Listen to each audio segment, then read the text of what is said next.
ಈ ಹಾಡು ಎಲ್ರಿಗೂ ಗೊತ್ತಿರುತ್ತೆ ಅಲ್ವಾ? ಹಾಗಾದರೆ ಇವತ್ತು ನಿಮಗೆ ಗೊತ್ತಾಗಿರುತ್ತೆ ನಾನು ಯಾರ ಒಂದು ಪುಟ್ಟ ಪ್ರೇಮ ಕಥೆನ ಹೇಳ್ತಿದ್ದೀನಿ ಅಂತ. ಹೌದು, ನನ್ನ ಮಹಾದೇವ ನನ್ನ ಶಿವ. ಅವರಂದರೆ ನನಗಂತೂ ತುಂಬ ಇಷ್ಟ. ನಿಮಗೂ ಕೂಡ ಇಷ್ಟ ಇರ್ತಾರೆ. ಅವರ ಒಂದು ಪುಟ್ಟ ಒಂದು ಭಾವನಾತ್ಮಕ ಪ್ರೀತಿಯ ಕಥೆನ ಇವತ್ತು ನಿಮಗೆ ಹೇಳ್ತಾ ಇದ್ದೀನಿ. ಇದು ಒಂದು ಮರಣವನ್ನು ಮೀರಿದಂತಹ ಅಮರವಾದ ಪ್ರೇಮಕತೆ.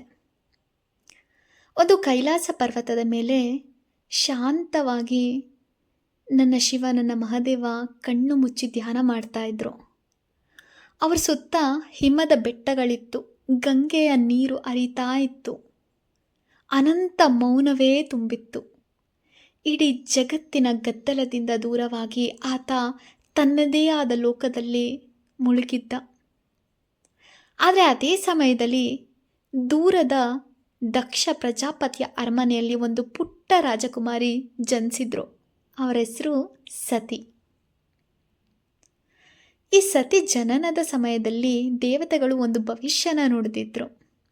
ಏನಂತ ಅಂದರೆ, ಈ ಮಗು ಸಾಮಾನ್ಯಳಲ್ಲ, ಇವಳು ಮಹಾಶಕ್ತಿಯ ಅವತಾರ.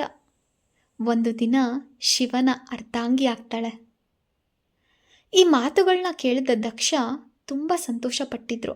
ಆದರೆ ಅವನಿಗೆ ಶಿವನೇ ತನ್ನ ಅಳಿಯನಾಗುವನು ಅಂತ ತಿಳಿದಿರೋದಿಲ್ಲ.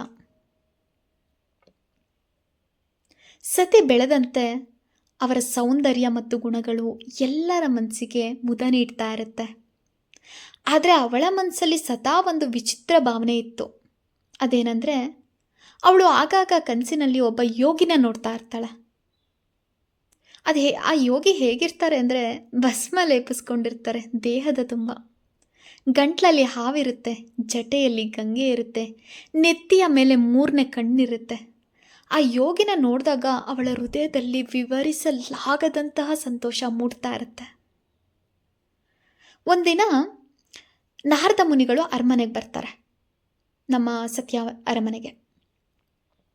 ಸತಿ ಅವರ ಬಳಿ ಓಡಿ ಹೋಗಿ ಕೇಳ್ತಾಳೆ, ಮುನಿಯವರೇ, ನಾನು ಕನಸಿನಲ್ಲಿ ಯಾವಾಗಲೂ ಒಬ್ಬರು ಯೋಗಿನ ನೋಡ್ತೀನಿ, ಆ ಯೋಗಿ ಯಾರು ಅಂತ ನಿಮಗೇನಾದರೂ ಗೊತ್ತಾ ಅಂತ ಕೇಳ್ತಾಳೆ.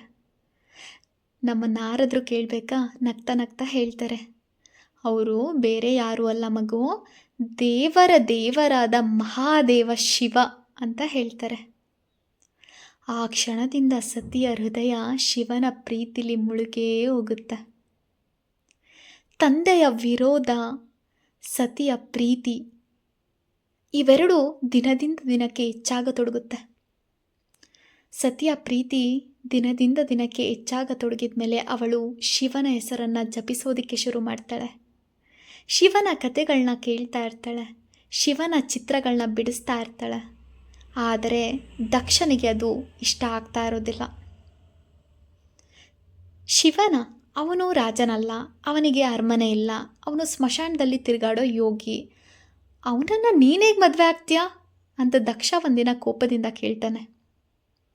ಆದರೆ ಸತಿ ಉತ್ತರ ಮಾತ್ರ ಒಂದೇ ಆಗಿರುತ್ತೆ, ತಂದೆ, ನನ್ನ ಹೃದಯ ಈಗಾಗಲೇ ಶಿವನದ್ದಾಗಿದೆ, ಪ್ರೀತಿಗಾಗಿ ತಪಸ್ಸನ್ನು ಮಾಡ್ತೀನಿ. ತಂದೆ ವಿರೋಧ ಹೆಚ್ಚಾದಂತೆ ಸತಿಯ ನಿರ್ಧಾರ ಕೂಡ ಗಟ್ಟಿಯಾಗ್ತಾ ಹೋಗುತ್ತೆ. ಒಂದಿನ ಅವಳು ಅರಮನೆನ ಬಿಟ್ಟು ಕಾಡಿಗೆ ಹೋಗ್ತಾಳೆ.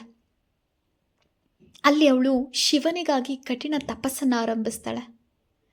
ಬೇಸಿಗೆ ಬಿಸಿಲು ಕೂಡ ಸುಡ್ತಾ ಇರುತ್ತೆ, ಮಳೆ ನೆನೆಸ್ತಾ ಇರುತ್ತೆ, ಚಳಿ ನಡುಗಿಸ್ತಾ ಇರುತ್ತೆ.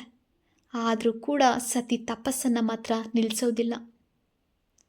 ಮೊದಲು ಹಣ್ಣು ತಿಂತಾಳೆ, ನಂತರ ಎಲೆ ತಿಂತಾಳೆ, ಕೊನೆಗೆ ಆಹಾರವನ್ನೇ ಬಿಡ್ತಾಳೆ. ಹೀಗೆ ಅನೇಕ ವರ್ಷಗಳು ಕಳೆಯುತ್ತೆ. ಅವಳ ದೇಹ ದುರ್ಬಲವಾಗ್ತಾ ಬರುತ್ತೆ. ಆಹಾರ ಇಲ್ಲ, ಏನಿಲ್ಲ, ಹೇಗಿರ್ತಾಳೆ? ದೇಹ ಕೂಡ ದುರ್ಬಲ ಆಗುತ್ತೆ. ಆದರೆ ಅವಳ ಭಕ್ತಿ ಮಾತ್ರ ಎಷ್ಟು ಬಲವಾಗಿ ಹೋಗ್ತಾ ಇತ್ತು ಅಂದರೆ, ಶಿವ ಕೂಡ ಪರೀಕ್ಷೆ ಮಾಡೋದಕ್ಕೆ ಮುಂದೆ ಬರ್ತಾರೆ. ಸತಿಯ ಭಕ್ತಿಯನ್ನು ಕಂಡ ಶಿವನು ಅವಳನ್ನು ಪರೀಕ್ಷೆ ಮಾಡೋದಕ್ಕೆ ನಿರ್ಧಾರ ಮಾಡ್ತಾರೆ. ಒಬ್ಬ ವೃದ್ಧ ಸಾಧುವಿನ ರೂಪದಲ್ಲಿ ಅವಳ ಮುಂದೆ ಬರ್ತಾರೆ. ಮಗಳೇ, ನೀನು ಯಾರಿಗಾಗಿ ಇಷ್ಟು ಕಷ್ಟಪಡ್ತಾ ಇದೆಯಾ? ಮಹಾದೇವ ಶಿವನಿಗಾಗಿ ಅಂತ ನಗ್ತಾರೆ. ಶಿವನ ಅವನು ವಿಚಿತ್ರ ಮನುಷ್ಯ, ಹಾವುಗಳನ್ನ ಧರಿಸ್ತಾನೆ, ಸ್ಮಶಾನದಲ್ಲಿ ವಾಸ ಮಾಡ್ತಾನೆ, ಅವನನ್ನು ಮದುವೆ ಆಗಬೇಕು ಅಂತ ಯಾಕೆ ಬಯಸ್ತಾ ಇದೆಯಾ? ಸತಿಯ ಕಣ್ಣುಗಳಲ್ಲಿ ಈ ಮಾತನ್ನು ಕೇಳಿ ಕೋಪ ಉಕ್ಕಿ ಬರುತ್ತೆ.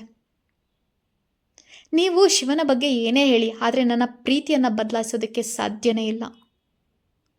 ಆ ಕ್ಷಣದಲ್ಲಿ ಅವರು ಈ ಮಾತನ್ನು ಹೇಳಿದ ತಕ್ಷಣ ಆ ಕ್ಷಣದಲ್ಲಿ ವೃದ್ಧನ ರೂಪ ಮಾಯ ಆಗುತ್ತೆ. ಅಲ್ಲೇ ಪ್ರಕಾಶಮಾನವಾಗಿ ಶಿವ ಪ್ರತ್ಯಕ್ಷ ಆಗ್ತಾರೆ.